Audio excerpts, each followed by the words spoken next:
Барлықтарыңызға қайырлы күн қыздар. Бүгін сіздермен бірге үй жағдайында дәмі өте керемет, дәл мейрамханадағыдай пицца дайындайтын боламыз. Видеоны соңынан көруге кеңес беремін.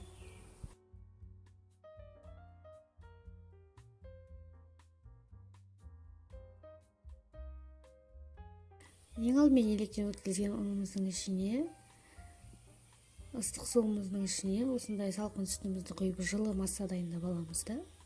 Ұнымыздың ішіне құйып, оның үстіне тағы да сұйық майымызды және ыдысымызда тұрған тұзды, шекерді және аштығымызды салып, жұмсақ қамыр илейміз.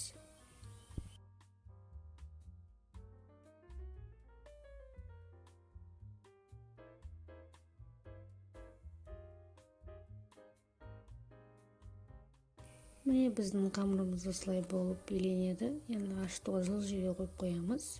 Енді соусын дайындайтын боламыз. Қызып тұрған майға осындай қызанағымызды қуырып аламыз да, оның үстіне 2 ас қасық томатымызды саламыз. Тұзын, бұрышын салып, тәбеттеріңізге қарай араластырып, аздап су құйып, аз уақытқа қайнатамыз да, суыған соң соусымыз дайын болады.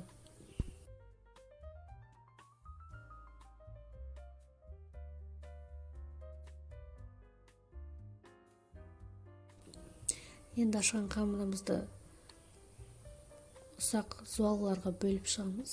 Бізде 5-6-дай пицца шығады. Барынша кішірек зуалы алғандарыңыз дұрыс. Зуалыларымызды жұқалап жайып, листімізге осылай салып аламыз да, үстіне соусымызды құйып, пиццамызды дайындаймыз.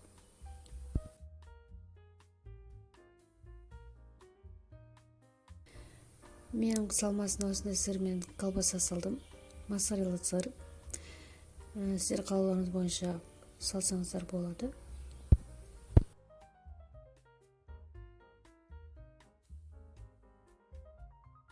Салмаларын салып болған соң қысып тұрған пеште 20-25 минут бойы пісіріп аламыз.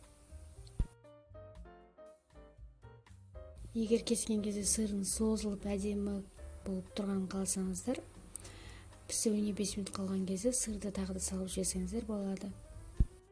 Міне қыздар, біздің писсамыз осылай болып шықты. Барлықтарыңызға ас болсын.